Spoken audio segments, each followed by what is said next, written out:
Assalamualaikum warahmatullahi wabarakatuh. Perkenalkan, nama saya Rahmanisa, mahasiswa semester 1 Prodi D4 Keperawatan Anestesiologi Fakultas Ilmu Kesehatan Universitas Aisyah Yogyakarta dengan NIM 2111604036. Tujuan dari video saya ini yaitu untuk memenuhi tugas yang diberikan oleh dosen pengampu saya, Bapak Dr. M. Nurdin Zubdi, STHI, MSI.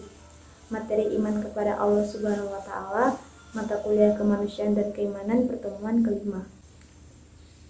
Baik, langsung saja kita membahas mengenai iman kepada Allah Subhanahu wa Ta'ala. Secara bahasa, kata iman berasal dari bahasa Arab amana yu'minu imanan, yang berarti percaya, sedangkan menurut istilah adalah tasdik biqalbi, membenarkan dengan hati, ikrar bilisan, yaitu menyatakan dengan lisan, dan amal bil arkan, yaitu membuktikan dengan perbuatan terhadap kebenaran atau keyakinan tertentu. Pengertian tersebut sejalan dengan yang dituliskan oleh Hudar Rahman dalam bukunya Rukun Iman 2012, bahwa ada 3 tahap keimanan dalam Islam, yaitu iman diyakini dalam hati, maksudnya mempercayai dan meyakini dengan sepenuh hati bahwa Allah Subhanahu wa Ta'ala yang menciptakan dan mengatur alam semesta dan segala isinya seperti adanya siang dan malam.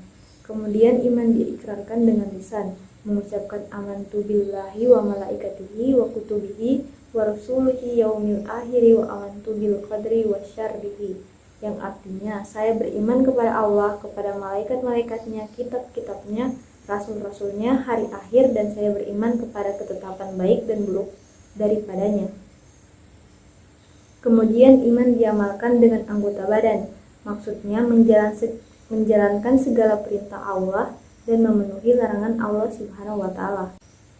Seperti yang telah diuraikan, iman adalah percaya, artinya beriman kepada Allah berarti yakin dan percaya sepenuh hati akan keberadaan Allah, keesaan Allah dan sifat-sifatnya yang sempurna meskipun belum pernah melihatnya, mendengarnya, menyentuhnya.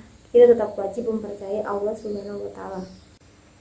Adapun dalil nakil iman kepada Allah Subhanahu wa Ta'ala disebutkan dalam Al-Qur'an surah Al-Qasas ayat 30. Ini merupakan firman Allah Subhanahu wa Ta'ala ketika menyeru kepada Nabi Musa alaihissalam dari sebatang pohon di tepi kanan sebuah lembah di suatu tempat yang diberkahi, yang artinya, maka tak kala Musa sampai ke tempat api itu, diserulah dia dari arah pinggir tembah yang sebelah kanannya pada tempat yang diberkahi dari sebatang pohon kayu, yaitu, ya Musa, sesungguhnya aku Allah, Rabb semesta alam.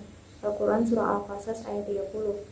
Kemudian adapun dalil akli iman kepada Allah Subhanahu wa Ta'ala, setidaknya ada 3 hal yang disebutkan Syekh Abu Bakar Jabir Al-Jazairi sebagai dalil akli iman kepada Allah Subhanahu wa Ta'ala. Yang pertama yaitu adanya alam semesta dengan aneka makhluk hidup ini menjadi bukti dan memberi kesaksian tentang adanya wujud Sang Pencipta Allah Subhanahu wa Ta'ala, karena tidak ada seorang pun di alam raya ini yang mengklaim telah menciptakan alam raya ini beserta isinya selain Allah Subhanahu wa Ta'ala. Kemudian kedua adalah adanya firman-firman Allah Subhanahu wa Ta'ala di dalam Al-Quran yang selalu dibaca oleh umat Islam, tak hanya dibaca tetapi juga dihayati dan dipahami maknanya. Dan dalil akli iman kepada Allah Subhanahu wa Ta'ala yang ketiga adalah adanya sistem yang teratur dalam tata surya dan kehidupan di bumi, mulai dari proses penciptaan, pembentukan, pertumbuhan, dan perkembangan makhluk hidup yang ada di alam semesta ini tunduk kepada sunnatullah. Selanjutnya pembagian tauhid dalam Al-Quran terbagi menjadi 3, yaitu rububiyah, uluhiyah, dan asma wa sifat. Sebelumnya, arti tauhid adalah mengesahkan Allah Subhanahu wa Ta'ala dalam hal yang memang merupakan kekuasaan Allah Subhanahu wa Ta'ala itu sendiri. Maksud dari ilmu tauhid di sini adalah ilmu tentang mengenal Allah Subhanahu wa Ta'ala, perihal keesaan Allah berupa rububiyah, uluhiyah, dan asma wa sifat berdasarkan dalil yang sahih dari Al-Quran dan Sunnah.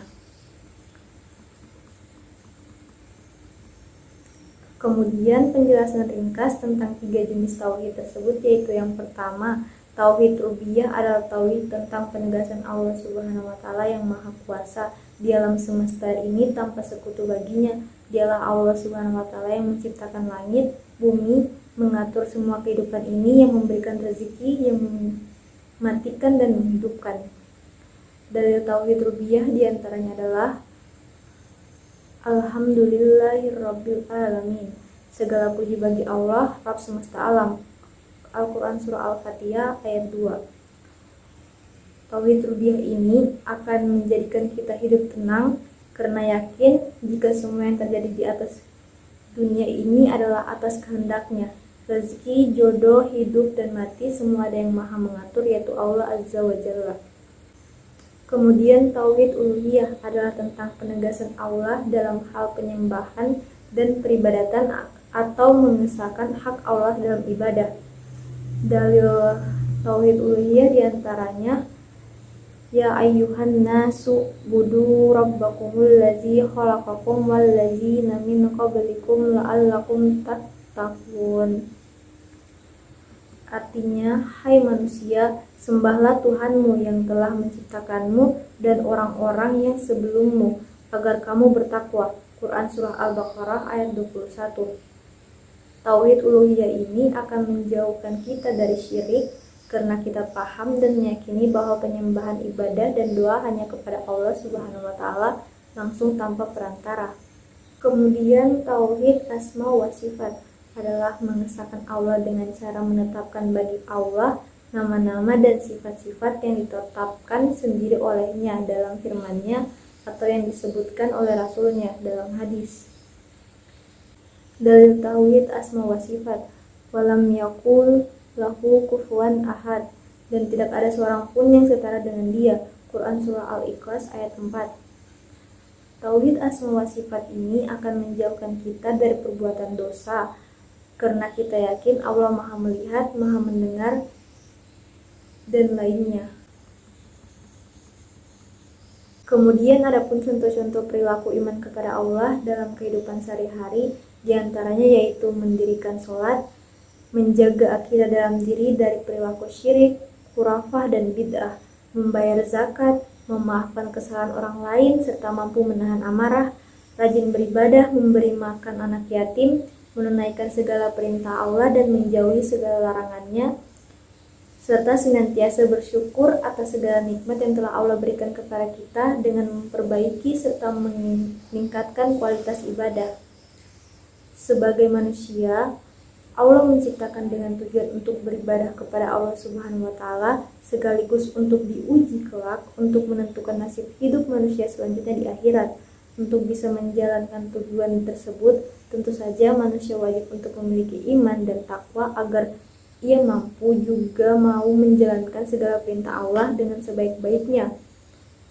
Tanpa adanya iman dan takwa, manusia tidak akan bisa menjalankan kehidupan dengan ridho dan petunjuk Allah Subhanahu wa Ta'ala. Untuk itu, iman dan takwa mampu menyelamatkan kita bukan hanya di dunia maupun juga kelak di akhirat. Orang yang hidup tanpa iman dan takwa, ia seperti rumah tanpa pondasi dan akar yang kuat.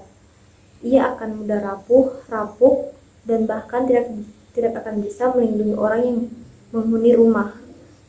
Begitupun iman dan takwa dalam diri manusia, ia akan melindungi diri dari segala macam kesesatan, keterpurukan, dan berbagai bencana lainnya dalam hidup manusia. Manusia adalah makhluk yang sering lalai. Untuk itu, masalah iman dan takwa pun juga bisa menurun tanpa mengenal waktu.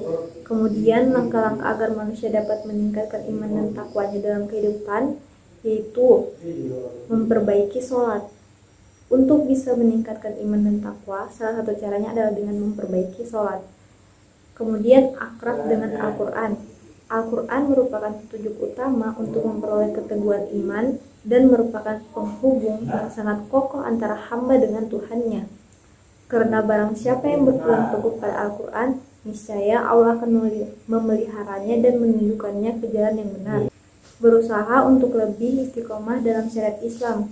Orang yang istiqomah terhadap agama Allah, maka kepada orang tersebut akan diturunkan malaikat agar dia merasa tentram dalam hati, dan dengan beristiqomah maka Allah akan memelihara kita.